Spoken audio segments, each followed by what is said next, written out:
శేషు గారు నమస్తే అండి. నమస్కారం. శేషు గారు, జూన్ 4వ తారీఖున ఏం జరగబోతోంది? చంద్రబాబు గారి శపథం నెరవేరే అవకాశం ఉందా? వారు వన్ సైడ్ అవుతుందా, లేకపోతే ఉత్కంఠ ఉంటుందా? ఇప్పుడు చంద్రబాబు నాయుడుకి శాసనసభలో అవమానం జరిగింది. ఇది గౌరవ సభ కాదు, కౌరవ సభ. నేను మళ్ళీ సభకు గౌరవం వచ్చేదాకా నేను ఈ సభలోకి అడుగు పెట్టను, ముఖ్యమంత్రిగానే అడుగు పెడతానని ఒక శపథం చేసి శాసనసభ నుంచి బయటకు వచ్చారు. అప్పటి నుంచి శాసనసభ సమావేశాలకు చంద్రబాబు నాయుడు ఆంధ్రప్రదేశ్ లో అటెండ్ కావటం లేదనే విషయం మనకు తెలుసు. ఇప్పుడు జరిగినటువంటి ఎన్నికల్లో గనక మళ్ళా తెలుగుదేశం గెలిస్తే ముఖ్యమంత్రిగా తన శపథం నెరవేరుతుంది, అసెంబ్లీలోకి అడుగు పెడతారు. ఇది ఛాలెంజ్కి సంబంధించినటువంటి అంశం. అయితే ఇప్పుడు ఎన్నికల్లో జరిగింది ఏంది, ఆంధ్రప్రదేశ్ ఓటింగ్ సరళి ఎట్లా ఉంది అనేటటువంటి విషయాన్ని కనుక మనం చూస్తే ఓట్లు పోటెత్తినట్టుగానే కనపడింది తెలంగాణ ఆంధ్రప్రదేశ్ రాష్ట్రంలో. ఎందుకంటే చాలా భారీ స్థాయిలో ఓటింగ్ జరిగింది. 2014లో 78% ఓటింగ్ జరిగింది, అదే చాలా ఎక్కువ. 2019లో 79% జరిగింది, అది చాలా ఎక్కువ. ఇప్పుడు వచ్చేసి 3% అదనంగా 82% ఓటింగ్ జరిగింది. 81.8% అంటే ఆల్మోస్ట్ అరౌండ్ 82% జరిగినట్టు. అంటే గత ఎన్నికలకు 3% అదనంగా ఓటింగ్ జరిగిందనే విషయాన్ని గమనిస్తాం. జనరల్ ఫినామినా ఏంటంటే, కోటేశ్వరరావు గారికి కూడా ఇది బాగా తెలుసు. జనరల్ ఫినామినా ఏంటంటే, పెద్ద ఎత్తున ఓటర్లు ఓటింగ్ కేంద్రాలకు వచ్చి ఓటు వేస్తే అది ప్రభుత్వ వ్యతిరేకతను ప్రతిబింబిస్తుంది అనేటటువంటిది ఒక జనరల్ ఫినామినా, సాధారణమైనటువంటి సూత్రీకరణ సిద్ధాంతం. కానీ ఆంధ్రప్రదేశ్ లో ఏం జరిగింది, ఇంత పెద్ద ఎత్తున ఓటింగ్ రావడానికి 2 కారణాలు ఉన్నాయి. ఒకటి, ప్రభుత్వ వ్యతిరేక ఓటు ఎంత భారీ స్థాయిలో వచ్చిందో ప్రభుత్వ అనుకూల ఓటు కూడా అంతే భారీ స్థాయిలో వచ్చింది. అందుకే చాలా రికార్డ్ స్థాయిలో ఓటింగ్ వచ్చింది అనేటటువంటి విషయాన్ని మనం గమనించాలి. ప్రభుత్వానికి అనుకూలంగా వచ్చిన ఓటింగ్ ఏంటంటే వృద్ధులు, ముఖ్యంగా ఆ రాష్ట్రంలో జరిగినటువంటి పరిణామాలు, వృద్ధుల ఓటింగ్ పెద్ద ఎత్తున వచ్చినట్టు కనపడింది.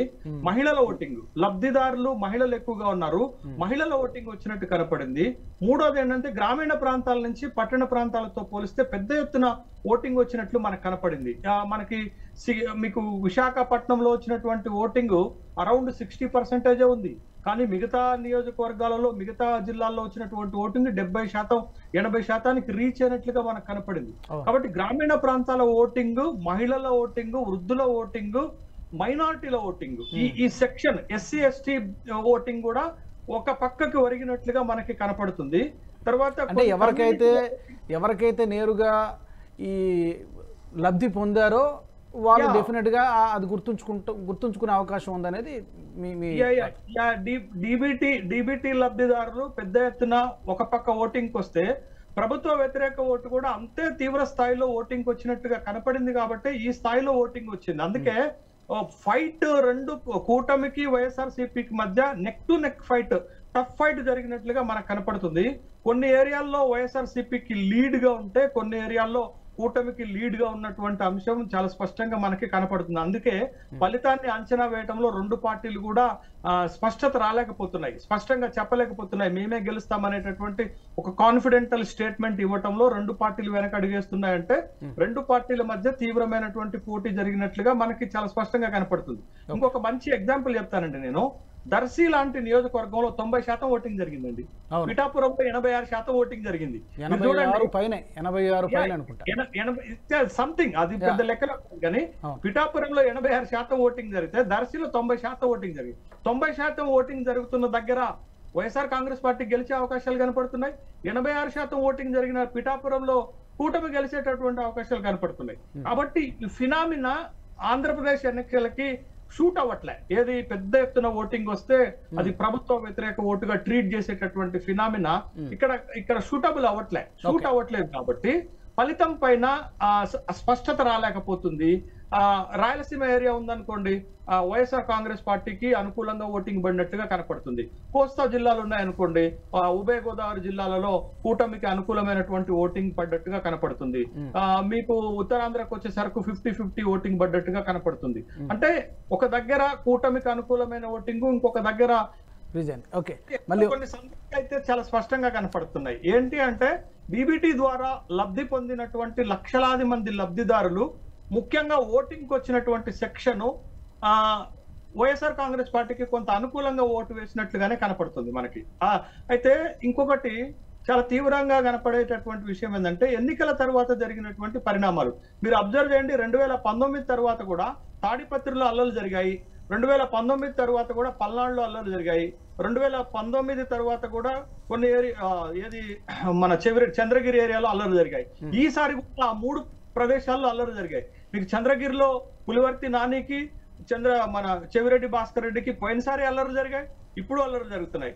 పల్నాడులో 3 నియోజకవర్గాలు సత్తెనపల్లి, మాచర్ల, గురజాల 3 చోట్ల పోయినసారి అల్లర్లు జరిగాయి, ఇప్పుడు అల్లర్లు జరిగాయి.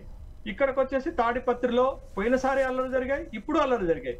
కానీ ఇక్కడ ఈసీ ఫెయిల్ అయిందనే చెప్పాలా. ఎందుకనంటే ఈ మనం పర్టికులర్ గా చెప్పిన పల్నాడు జిల్లాలో కలెక్టర్ను మార్చారు, ఎస్పీని మార్చారు.